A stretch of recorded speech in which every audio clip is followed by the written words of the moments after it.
Boa noite! Nós estamos aqui, todos juntos, reunidos, celebrando novamente, a cada sexta-feira, o Evangelho no Lar, reunindo em nossas casas, nesse convívio fraterno, e para conversarmos juntos sobre o Evangelho de Jesus, essa beleza que nos encanta cada dia e nos desperta novas pesquisas, novas buscas, principalmente a busca de nós mesmos, de crescimento espiritual. E nessa alegria, nessa felicidade que nós estamos hoje reunidos, né, João? Nós estamos aqui com os dois nossos amigos e irmãos lá da Federação, o Erivelte Félix e João Alves. Desde já a gente agradece, o Decon agradece a presença de vocês, muito importante, já que eles também sintonizam conosco nesse estudo do Evangelho que eles fazem na Federação, todos nós. E vamos dar início hoje com um tema bem interessante. Naquela passagem, não sei se vocês lembram que Jesus pergunta, questiona, quem é minha mãe? Quem são os meus irmãos? Você já fez esse questionamento? Nós vamos falar um pouco sobre isso hoje. O que é que isso tem a ver conosco também? O que é que isso vai refletir nas nossas vidas? Então, diante desse grande tema, nós vamos iniciar com nossa prece e pedir para a Erivelte fazer a nossa prece inicial para a gente começar os nossos trabalhos da noite. Senhor Jesus, irmão e mestre, a Ti agradecemos mais uma oportunidade de estarmos estudando e conhecendo um pouco mais os Teus ensinamentos. Pedimos a Ti e aos irmãos espirituais que nos auxiliem na compreensão desse conteúdo para que possamos levar para a prática do nosso dia a dia esses conhecimentos, crescendo, desenvolvendo a nossa espiritualidade, os nossos sentimentos e o convívio com todas as pessoas que nos cercam, que nos tornam felizes e que faz com que todos os dias de nossa vida sejam um novo aprendizado. Obrigado, Senhor Jesus. Dá-nos a Tua paz hoje e sempre. Pois é, meus companheiros da internet, antes de iniciar, nós queremos lembrar vocês que nós estamos sendo transmitidos através da Rede Amiga Espírita, a tvc.com e a Rádio Fraternidade. A Rádio Fraternidade no canal 3, a TVC no canal 9 e a Rede Amiga Espírita no canal 5. Entre lá na nossa página do Facebook também, dê uma olhadinha, aproveite para curtir a nossa página e nós vamos mandar todos os evangelhos para vocês compartilharem com seus amigos, ok? Então vamos começar. Dá início, vamos lá. O evangelho é do Evangelho segundo o Espiritismo, capítulo 14, item 5. Dê uma olhadinha lá no seu livrinho. Vamos lá, vamos começar. E, tendo vindo para casa, reuniu-se aí tão grande multidão de gente que eles nem sequer podiam fazer sua refeição. Sabendo disso, vieram seus parentes para se apoderarem dele, pois diziam que perdera o espírito. Entretanto, tendo vindo sua mãe e seus irmãos, e conservando-se do lado de fora, mandaram chamá-lo. Ora, o povo se assentara em torno dele e lhe disseram: tua mãe e teus irmãos estão lá fora e te chamam. Ele lhes respondeu: quem é minha mãe e quem são os meus irmãos? E, perpassando o olhar pelos que estavam assentados ao seu derredor, disse: eis aqui minha mãe e meus irmãos, pois todo aquele que faz a vontade de Deus, esse é meu irmão, minha irmã e minha mãe. São Marcos, capítulo 3, versículo de 20 a 21 e 30 a 35, e Mateus 12, 46 a 50. Então, que a gente... Muito interessante, vocês não acham? Essa passagem, e lembrar que o Espírito de luz evoluído que Jesus é, que permanece como governador do nosso planeta, dizer essas palavras para aquelas pessoas naquela época. De certa forma, ele estava querendo mostrar um outro sentido e não, no caso, desmerecer a própria família. Você não acha? É interessante o seguinte, que essa passagem, né, Kardec traz no item 5, está inserido no capítulo 14, que se chama Honrai a vosso pai e a vossa mãe. Né? Então, quando a gente lê honrar vosso pai e a vossa mãe, dá a entender que nós temos que primar, né, pelos nossos genitores, ou num contexto mais atual, né, atualizando esse mandamento, aqueles que cuidam de nós. A gente sabe que as famílias hoje têm uma configuração muitas vezes diversa, né, do padrão considerado normal de pai, mãe e filhos. Né? Às vezes são criados por avós, tios e outras configurações que podem surgir. Então, a princípio, parece que Jesus descumpre esse mandamento. Né? Ele está reunido na casa com uma multidão. Possivelmente essa casa, em Cafarnaum, seria a casa de Pedro, que era onde eles se reuniam. Né? Jesus tinha como se fosse a sede do seu ministério em torno do Mar da Galileia. E aí chega-se parentes dele, inclusive com Maria. Quando a gente lê o texto assim, né, da forma como está escrito, parece que Jesus foi frio ou foi áspero com a sua própria mãe. Então a pergunta é, será que Jesus não descumpriu o mandamento de honrar vosso pai e a vossa mãe? A princípio parece que ele descumpre, mas Jesus não deu atenção à mãe, né, e disse que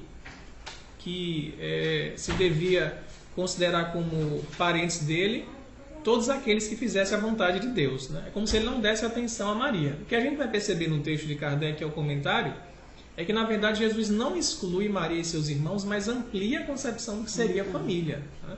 Não há uma exclusão nem um desrespeito à sua mãe, mas sim uma ampliação para os nossos olhos. Uma nova consciência. Né? Ele amplia, exatamente. Né? É como ele diz também no Sermão do Monte, que não veio destruir a lei. Então, se ele, como sendo o Messias, né, prometido, aquele que traria o cumprimento das profecias sobre o ser que seria o salvador dos judeus, né, embora eles esperassem um salvador guerreiro que fosse libertar de Roma, né, como é que o Messias iria descumprir os mandamentos? Ele dá cumprimento e amplia a concepção do que seria honrar o pai e a mãe. Né? Não há um desrespeito em relação a Maria. E com relação à família, o sentido de família que a gente pode tirar daqui, Erivelton? Kardec nos diz também que Jesus ele não perdia em nenhum momento a oportunidade de passar um ensinamento. Então a gente tem que entender também que Jesus aqui ele estava querendo nos dizer alguma coisa. Ele estava querendo nos ensinar alguma coisa. Como o João falou, abrir, né, o leque para a gente entender melhor o que seria a família. Né? Então essa família universal que somos todos nós. Então, Jesus ele estava naquela oportunidade ensinando. Então, veio Maria, seus irmãos, e, bem, nos remetendo àquela oportunidade e entendendo que Jesus estava cumprindo a sua missão, por que não a gente não pode entender que eles estavam interrompendo aquele momento de ensinamento, né? Então, Jesus, ele não poderia parar, né, a sua tarefa para ir de encontro à sua mãe e seus irmãos. Até porque nós também não sabemos qual era exatamente o motivo da intromissão. Né? Então, ele diz, quem é minha mãe e quem são meus irmãos? Então, é uma ótima oportunidade da gente realmente procurar compreender que conceito de família Jesus estava querendo trazer para nós. É interessante, João e Erivelton, que aqui de início, no primeiro parágrafo, ele cita que os parentes estavam sempre se apoderando dele, né? Não, eu queria dizer assim, a gente não sabia... Dizendo que ele perdeu... A gente não sabia o motivo, né? Mas o motivo é dito que os parentes tinham vindo para se apoderarem dele, pois diziam que perderam o espírito. Então, mas Jesus na missão, como Erivelton colocou, né? já cumprindo o que os profetas conseguiram perceber séculos antes, como sendo o Messias, de repente chega um grupo de pessoas, né, do sangue dele, querendo interromper essa missão. E ele era muito consciente do que ele tinha vindo fazer, representar a divindade, né, dar testemunho da verdade, como ele diz na conversa com Pilatos, e um grupo de pessoas, não, isso aqui é nosso irmão, a gente conhece ele, que Messias que nada, a gente vê muito isso, né? O santo de casa não faz milagre, ninguém é profeta na sua terra. Então eu conheço ele desde pequeno. Então isso perdeu o juízo, tem que voltar para casa e ficar trabalhando lá na carpintaria, né? Mas Jesus sabia que ele não era apenas um mero carpinteiro, estava muito focado, mas era o governador da terra, né? Então ele não se deixa levar pela suposição dos parentes que ele havia realmente perdido a razão. Eles é que não conseguiu compreender o alcance da missão dele, na verdade. Aí também o sentido de família, né? Família como sendo aquele grupo espiritual que tem sintonia conosco, que nos compreende, que vibra no nosso diapasão. E aí Jesus viu os seus próprios parentes não compreendendo a sua missão, né? E não deixa que eles atrapalhem o seu caminho. E nos chama a atenção essa parte também. Ele está passando a olhar pelos que estavam assentados ao seu redor. Quer dizer que ele fez um olhar envolvendo a todos, olhando, quando assim, minha família é aqui. São esses que estão convivendo comigo, que estão em sintonia comigo, não é isso? Uhum. Ele não perde, ele não com isso, ele não está se afastando do conceito que nós compreendemos de família, né? Ele não está desdenhando da sua mãe, dos seus irmãos, né? Ele não está dizendo, ela não é minha mãe. Exatamente. Eles não são meus irmãos, né? Ele está abrindo realmente o leque, né? Então, se nós ficarmos apenas na ideia dos irmãos, nós podemos até realmente compreender essa abertura que Jesus dá. No caso da mãe, a gente sabe que mãe é uma. E aí Jesus diz, quem é minha mãe? Como é que a gente pode entender isso? No caso, fora Maria, como é que a gente poderia entender isso? Minha mãe? Quem é essa minha mãe a qual ele se refere, que não é Maria? Agora você. Não é? Assim, existe esse outro ponto também. A gente pode pensar que ele está colocando todo mundo no mesmo patamar familiar. Que tipo de família que ele está falando aí, né? Vamos ver. A gente vai ver lá na frente. Vamos ver se a gente consegue desvendar mais esse mistério aqui. Vamos ver. Vamos passar para o próximo. Singulares parecem algumas palavras de Jesus, por contrastarem com a sua bondade e a sua inalterável benevolência para com todos. Os incrédulos não deixaram de tirar daí uma arma, pretendendo que ele se contradizia. Fato, porém, irrecusável é que sua doutrina tem por base principal, por pedra angular, a lei de amor e de caridade. Ora, não é possível que ele destruísse de um lado o que do outro estabelecia, donde esta consequência rigorosa. Se certas proposições suas se acham em contradição com aquele princípio básico, é que as palavras que se lhe atribuem foram ou mal reproduzidas, ou mal compreendidas, ou não são suas. É o princípio básico aí que a gente pode tomar como sendo o amor, né? Como Kardec diz logo no início, que Jesus tinha inalterável benevolência para com todos. Então, em momento nenhum ele vai agir com maldade, com desrespeito, com desprezo. Então, a gente não pode pensar exatamente que ele desprezou. Houve um desprezo, houve um... Exatamente. De forma alguma, Jesus como sendo um espírito puro, né? Não mais suscetível às paixões que nós temos ainda da matéria, né? Não tem mais os preconceitos que a gente ainda carrega pela ignorância da verdade espiritual.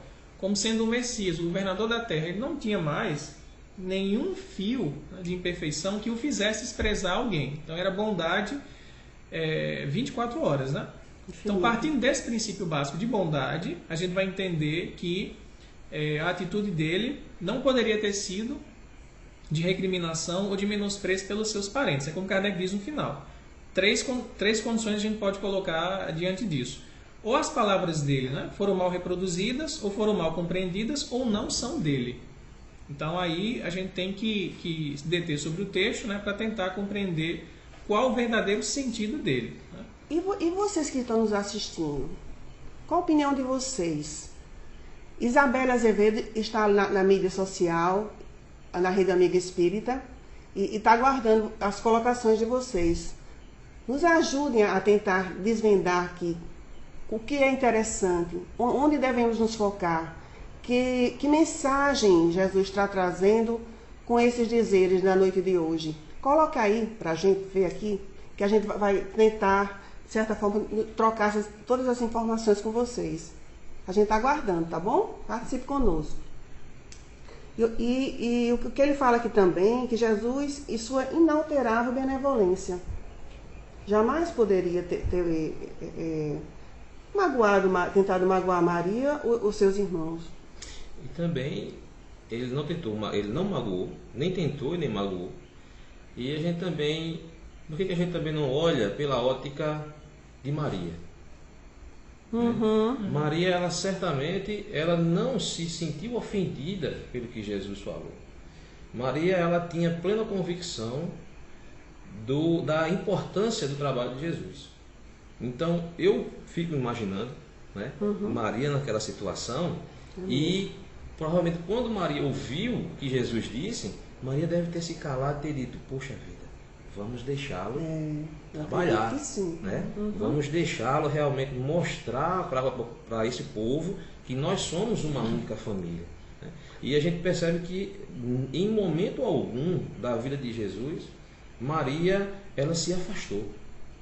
Ela estava sempre junto silenciosa, de Jesus, silenciosa, né? Demonstrando todo o seu amor e todo o seu compromisso com o trabalho de Jesus. Com certeza. E nós já estamos com 2 interações aqui, gente. Obrigada aí pela participação de vocês. Deise Maria Oliveira. Deise colocou aqui para nós, Jesus jamais nos passaria coisas ruins que nos afastaria do Pai. Com certeza, não é isso? E Maria Oliveira também coloca aqui, mesmo porque ele mesmo pedia que observasse a lei, e nela estava honrar pai e mãe, que João falou aqui pra gente. Então sua atitude não fora de desprezar a sua família. Muito bem, gente. Boa participação de vocês, vamos lá. Vamos continuar, a gente tá aqui, aguardando vocês. Essa questão do honrar pai e mãe eu acho interessante, porque Kardec também nos fala aqui a questão do honrar pai e mãe. O que é o honrar pai e mãe? Né? É assumir o compromisso com os nossos pais até o fim dos seus dias. Né? Então, não é simplesmente dizer que ama os pais. É estar com os pais até o fim da vida dos pais. Né? Teoricamente, a gente sabe que os pais eles partem primeiro do que os filhos. Então, os filhos eles vão estar educados e maduros ao ponto de entender a importância que os pais tiveram na sua vida. Remetendo a Jesus, eu acho que a demonstração disso é naquele momento em que Jesus olha para João e diz, João, aí a tua mãe, né? E mulher, aí o teu filho. E a gente sabe que João e Maria estiveram juntos como filho e como mãe até os últimos dias de Maria. Né? Então,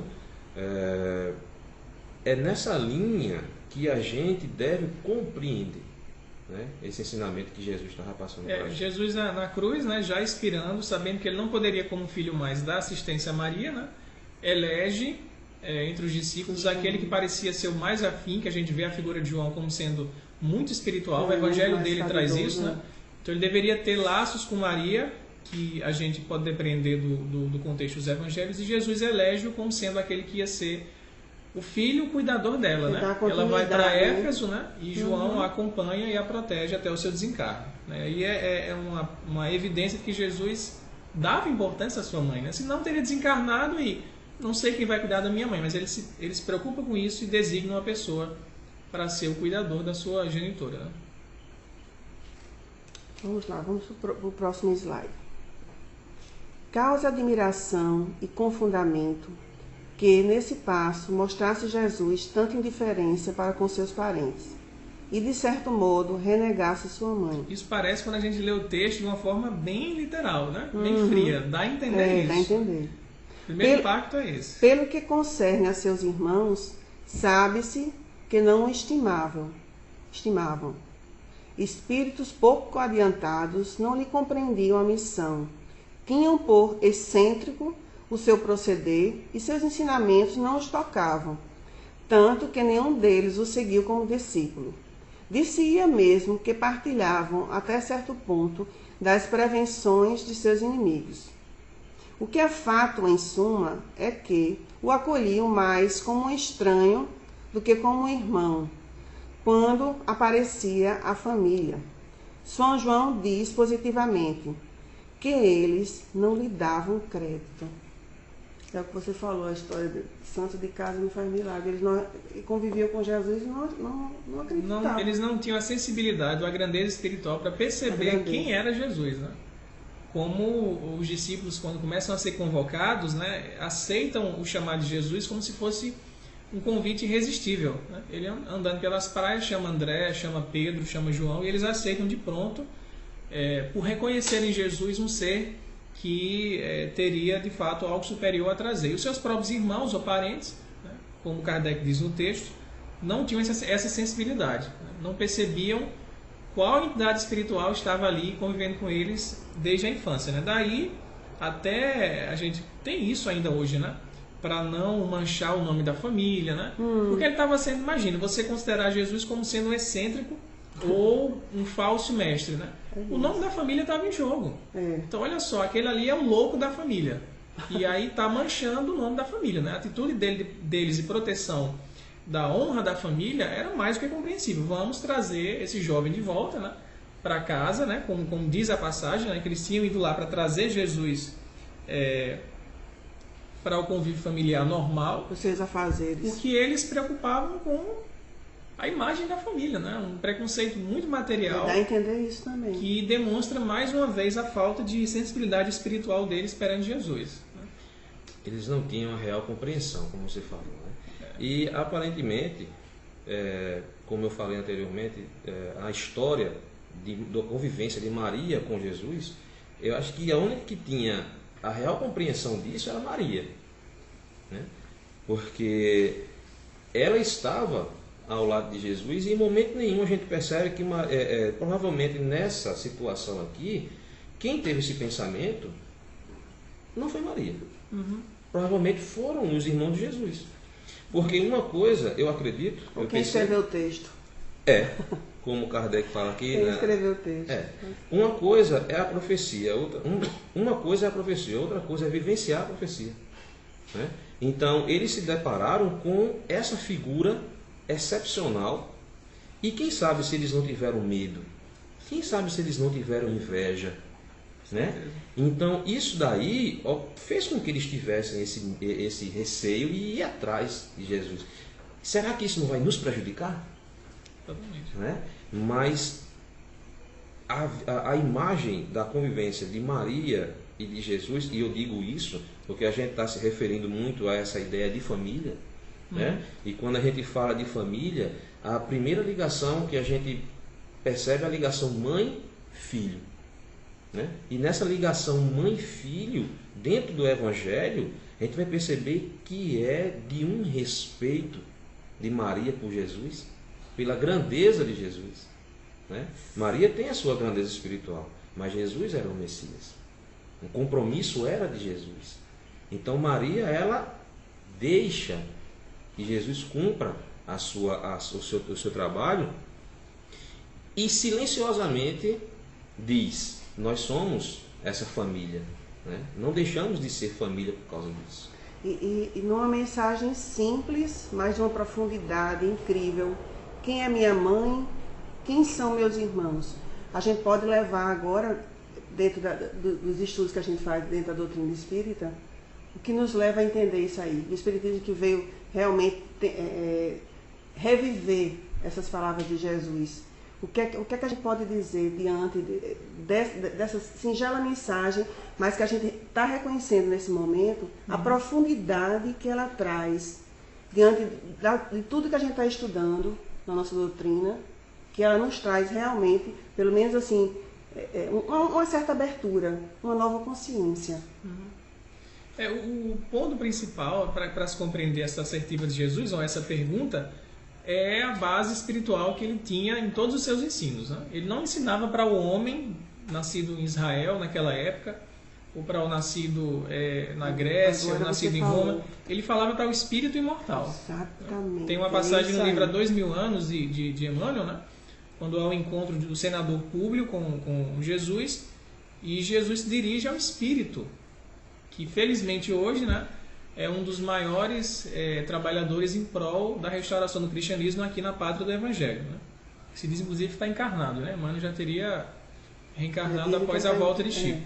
Mas o objetivo de Jesus era falar para o espírito. Então, se ele fala para o espírito, ele não poderia estar preso a convenções sociais, a convenções de família. Nem a época. Nem a época, a tempo, a espaço. Né? As palavras dele no tempo, né, vão se ampliando à medida que os nossos espíritos vão se elevando, vão crescendo. Né? Os valores são para todos sempre. Acrescentados. Ele fala para o que é imortal, para o que é eterno. Né? Então, nesse sentido, a gente compreende no Espiritismo que as famílias se reúnem no plano espiritual por afinidades. Não é como aqui na Terra que a gente vê as famílias muitas vezes constituídas com elementos tão diferentes para situações de resgate. Né? A gente sabe que, por sermos ainda provas e expiações, temos questões a resolver, e você não vê em todas as famílias, na verdade em poucas delas, uma harmonia completa. Exatamente. Você vê sempre aqueles elementos diferentes, ou a ovelha negra que destoa um pouco do padrão daquela família. Até se diz, né?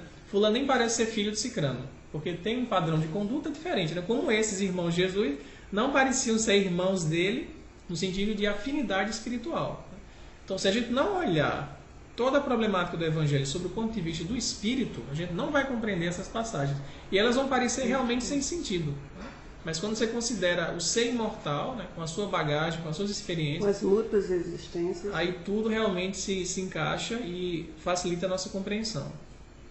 Enquanto conceito, acredito, de espírito, né, João, não vai haver uma diferença entre o espírito que está encarnado nesse corpo, o espírito que está encarnado nesse seu corpo, né?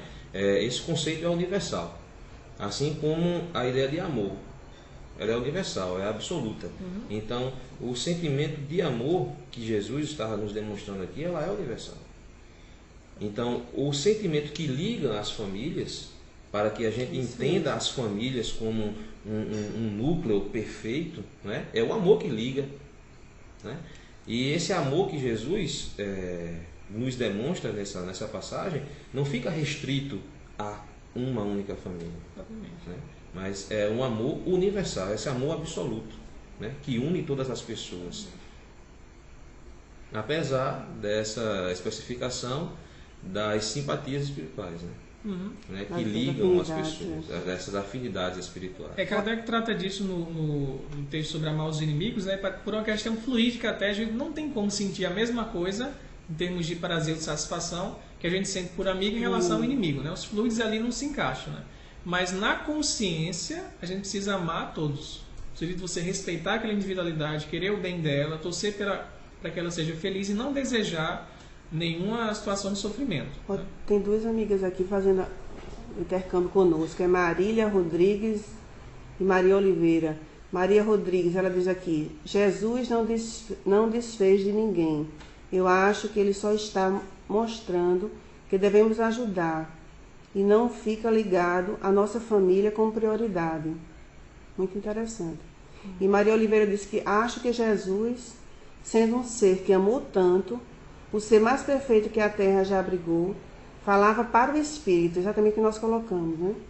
De cada um, e ouvisse quem quisesse, tivesse ouvidos para ouvir. E queria dizer que todos eram sua família, sem exceção. Muito bonito isso aqui, exatamente. Quando ele dizia, né? Ouça quem tem ouvidos para ouvir. Exatamente. Algo que me veio à mente quando a Teresa estava lendo um dos comentários foi o seguinte: o propósito deles terem ido lá para chamar Jesus e tirá-lo da sua missão foi o quê? Achar que ele estava louco, que ele tinha perdido o juízo. Né? Então ele não ia deixar de parar o trabalho dele por uma suposição que ele sabia que era falsa. A gente poderia pensar assim, mas se o motivo fosse outro, né? Se Maria tivesse doente, tivesse sofrido um acidente, né? Não tivesse José lá, a gente nos textos não sabe do paradeiro de José, não fica claro se José desencarnou cedo ou continuou junto a Maria, os evangelhos não trazem isso.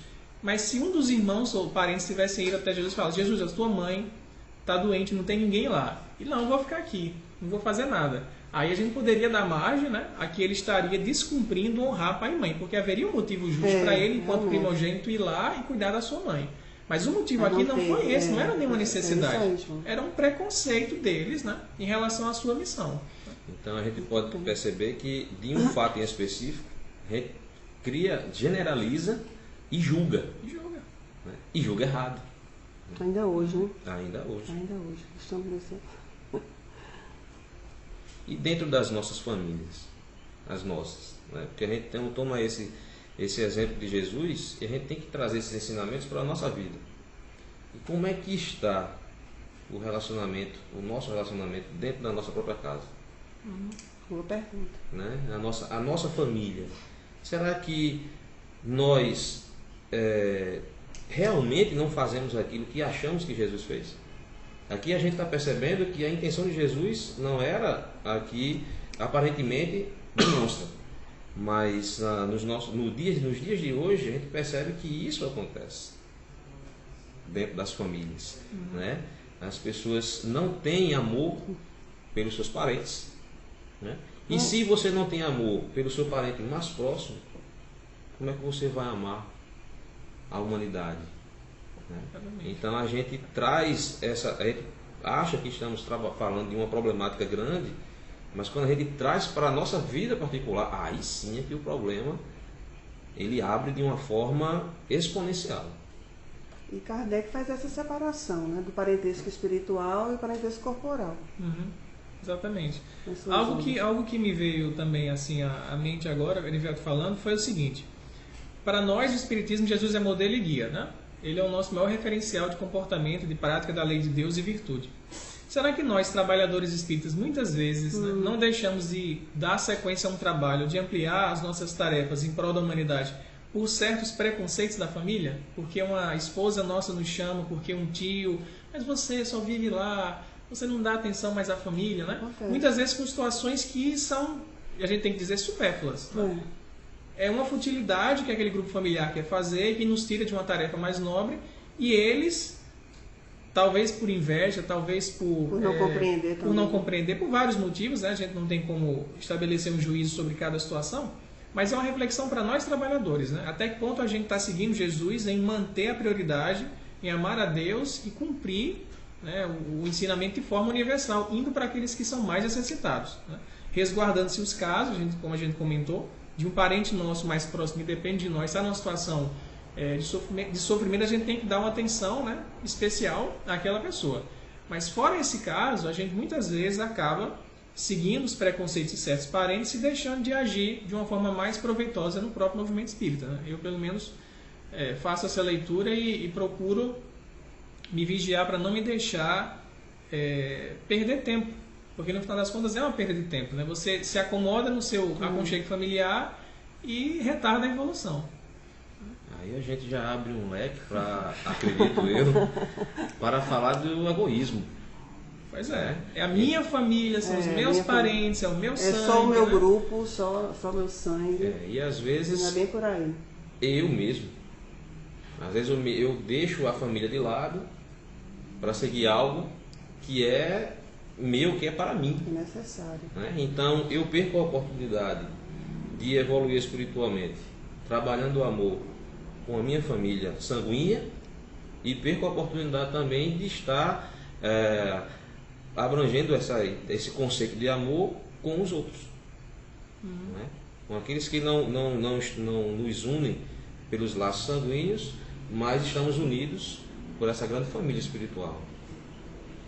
E os nossos pais têm a missão primordial deles é exatamente encaminhar seus filhos para Deus.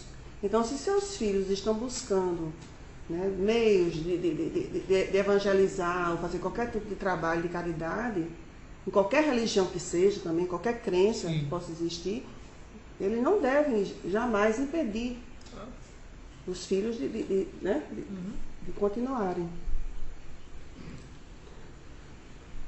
Será que já deu para as pessoas entenderem direitinho? Pelos comentários na internet, o pessoal está bem sintonizado com a nossa ideia. Tá vendo? Então, vamos lá. Aí vamos aqui. Quanto à sua mãe, ninguém ousaria contestar a ternura que ele dedicava. Deve-se, entretanto, convir igualmente em que também ela não fazia uma ideia muito exata da missão do filho, pois não se vê que ele tenha nunca seguido os ensinos, nem dado testemunho dele, como fez João Batista. O que nela predominava era a solicitude paternal, supor que ele haja renegado sua mãe fora desconhecer-lhes o caráter. Semelhante ideia não poderia encontrar guarida naquele que disse: honrai a vosso pai e a vossa mãe. Necessário, pois, se faz procurar outro sentido para as suas palavras, quase sempre envoltas num véu de forma alegórica. Ele, nenhuma ocasião, desprezava de dar um ensino. Aproveitou, portanto, a que se lhe deparou com a chegada de sua família, para precisar a diferença que existe entre a parentela corporal e a parentela espiritual. Foi exatamente o que nós já falamos aqui, né, com relação o exemplo que ele deu com as palavras. Ele quis dar o seu ensinamento. Foi isso, João. Aproveitou uma situação assim específica, né, para dar a lição universal, que era o que ele sempre fazia, né? Tomava de particularidades cotidianas das pessoas ou de ocorrências com ele mesmo, nas quais, em geral, as pessoas o colocavam, né? A gente vê muito, né, que escribas e fariseus se aproximavam dele tentando armar uma cilada para que ele se contradissesse, né? A gente vê muito isso. Ele estava lá, numa missão, de repente chegam os parentes querendo tirá-lo daquela tarefa. E ele aproveita a intenção errônea dessas pessoas para reverter o quadro, né, e dar uma lição muito superior. E a lição aqui, sem dúvida, é da família universal, né? A vontade de Deus, no caso, quando ele cita, é a gente cumprir com seus mandamentos, né? Jesus, como sendo o Messias, cumpria 100% a lei de Deus. Todo aquele que cumprisse essa lei, ou pelo menos se esforçasse, né, seria considerado seu familiar, porque estaria na mesma sintonia, né? Por exemplo, se eu tenho na minha casa uma irmã que é totalmente voltada para o materialismo, e eu, por outro lado, já percebo que é importante eu me dedicar na minha vida à busca espiritual, a gente não vai ter pontos de concordância nesse sentido. Mas eu posso ter em Eriveldt, que não é da minha família, né, alguém que tem interesses comuns na filosofia, no espiritismo, que eu considero um irmão. Então, é a gente ampliar a concepção de quem é nossa família, né, para a dimensão do espírito, né? Abstrair as questões de genética, de DNA e de sangue, né? E é uma forma também da gente se libertar um pouco desse egoísmo, né, que a gente tem. Uhum. Dessa vaidade com a família, com o sangue. Né, é só o espiritismo, acredito que só o espiritismo nos dá essa compreensão, né? Uhum. Além de nos dar essa compreensão, ele nos demonstra a forma como fazer. Porque às vezes a gente se prende muito na letra, mas quando a gente vai trazer para a nossa própria vida, a gente titubeia, a gente para no primeiro obstáculo. E é difícil demais a gente amar o próximo, né? Então, o maior mandamento: amar ao próximo como a ti mesmo. Então, eu tenho que fazer ao próximo aquilo que eu quero que seja feito para mim, né? Então, esse próximo é qualquer um. Então, aí, pronto, já é qualquer um, eu tenho que amar. Então, se eu tenho que amar qualquer um, esse qualquer um também é minha família, né? Só que essa prática, ela é muito complicada, é muito difícil, porque nós somos egoístas, nós somos orgulhosos, né? Nós temos uma série de defeitos que é inato nosso, pelas nossas experiências reencarnatórias, e que dificulta, né, que a gente trabalhe isso que Jesus tão perfeitamente nos demonstrou, né? Tem uma passagem, permita-me citar, que eu acho muito interessante, no livro Boa Nova, não deve conhecer, de Humberto de Campos. De Humberto de Campos. Sim. E o último capítulo chama-se Maria. Sim, verdade. Né? E no finalzinho, Humberto de Campos diz que Maria, quando estava em Éfeso com João, ela pode não ter feito, não ter trabalhado no ensinamento de Jesus enquanto Jesus estava encarnado. Mas quando Jesus partiu para o plano espiritual, que ela foi para Éfeso com João, ela começou lá realmente a fazer o seu trabalho com os mais necessitados. Isso. Né? E no dia em que Maria ela desencarna, quem é que vem até ele? Jesus. Né? Humberto de Campos diz isso. Ele vem como mendigo, se mostra para ela, mostra as chagas, ela reconhece ele como Jesus, como seu filho, e ele se refere a ela como mãe. Diz: mãe, sou eu, teu filho. Né? Então, quer dizer, ele reconhecia realmente Maria, como um grande espírito e que o compromisso dela naquele momento como mãe era reconhecido por Jesus. Né? E naquele momento ela diz: meu pai quer que você venha para ser a rainha dos anjos. Né? Então ela entra no processo de desencarne e João vem ao seu encontro, mas ela já estava desencarnando. Né? Então, realmente a gente não pode entender isso daqui como uma negação de Jesus, negando a sua família, de forma nenhuma. Ele está realmente abrindo o conceito de família e demonstrando para a gente qual deve ser a prática de amor para que todos nós nos reconheçamos como irmãos, né? Tendo como grande Pai, Criador, Deus. A consciência dessa família universal. Exatamente. Perante Deus. Isso. Essa passagem que Erivelto citou, né, sobre o desencarne de Maria, vale a pena a gente que não conhece ler, né? O último capítulo do livro Boa Nova, que é emocionante. Né? Jesus se disfarça de mendigo, né, sabendo que a hora de Maria tem chegado, e a recebe, né, para ser conduzida para o plano espiritual, né, mostrando aí realmente que ele a amava, né, e que compreendia o seu valor enquanto sua mãe. Né?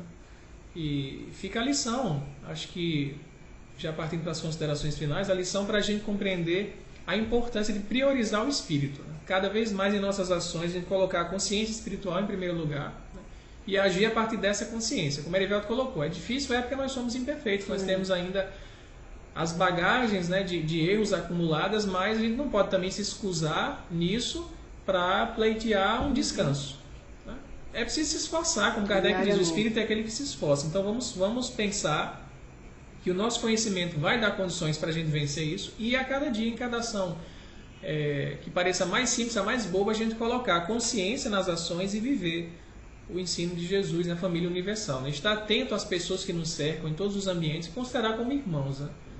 E não só como mais um ser humano que vive na Terra a despeito da minha vontade e da minha preocupação. É a questão da caridade, né? Indulgência para com todos, né? Com as faltas alheias, perdão das ofensas. E a benevolência. E a benevolência, né? Para com todos, acima de tudo, independente de família, de crença. Laços sanguíneos. Laços sanguíneos. E o que mais nos une é isso, esse amor que a gente tem que desenvolver em nós, a partir de nós, para o benefício dos outros. Isso é que é mais importante, é isso que vai nos trazer a verdadeira felicidade. E o verdadeiro amor só vem através da prática. Praticando sempre, sem jamais desistir. Vamos lá, então nós já vamos tristemente já para o final, né? Foi muito bom estar aqui, ouvindo essas palavras aqui dos nossos companheiros de doutrina. Então, mais uma vez, a gente quer agradecer a todos os irmãos que estão pela internet, todos os nossos amigos, todos o pessoal da federação, um abraço para todo mundo, o pessoal do interior, para a Iris, que está lá comandando nosso sertão, lá, coordenando o DECOM por lá, passando os eventos para a gente, a todo mundo de lá, de Itaporanga, Cajazeiras, e também tem os abraços dos nossos internautas que estiveram aqui, participaram. Maria Oliveira, um abraço bem grande para todo mundo aí, Marília Rodrigues, Marinalva de Santana, Deise Sorriso e toda a equipe da Federação Espírita Paraibana, demais centros espíritas ligados a ela, a nosso amigo Neto Batista, que está hoje aqui na transmissão, está aqui junto conosco, dando todo apoio, e agradecer aos nossos amigos aqui, queridos João, Erivelto, e também a nossa querida Isabelle, que teve o tempo todo na mídia, tentando se conectar com vocês e trazer as mensagens bem legais, bem edificantes, que cooperaram com certeza com a noite de hoje. Então, que todas essas bênçãos sejam, que foram derramadas nessa noite, vá para suas famílias, que todas elas se entrelacem, se unam cada vez mais, que a gente possa olhar no outro e se ver, né? E procurar amar cada vez mais o outro. Então, essa é a proposta. Vamos passar para a prece final. João, pode fazer? Prece final? Então, um abraço bem grande aí ao Zé Aparecido e a todo mundo aí das redes da TVC e da Rádio Fraternidade que esteve conosco, está sempre conosco. Grande abraço. Então, nesse clima de harmonia e de fraternidade que nos une, nessa família espiritual espírita, Vamos agradecer aos nossos amigos espirituais, os mentores que nos deram suporte, que nos trouxeram suas ideias, inspiraram a nossa compreensão, para que conseguíssemos cumprir mais essa tarefa em nome de Jesus. Agradecemos aos irmãos também ouvintes que puderam participar conosco, interagir, e acima de tudo a Deus, o Pai Criador da vida, pela oportunidade do serviço, do trabalho, que engrandece nossas almas, que faz resgatar os nossos débitos e coloca a nossa consciência num patamar um pouco mais elevado, que nos faz compreender a vida sob um prisma ainda maior. Que as bênçãos de Jesus, nosso irmão e mestre, recaiam sobre nós e nos dê a paz que tanto nós buscamos. Que assim seja. Que esta paz nos envolva durante toda a semana. E para a semana nós temos também Evangelho com um tema que eu vou dizer agora para vocês, bem rapidinho, tá? O tema da próxima semana, sacrifício da própria vida. Fiquem ligados, curtam a nossa página da Federação Espírita Paraibana e até lá, até a próxima semana, tá? Um beijo bem grande. Tchauzinho.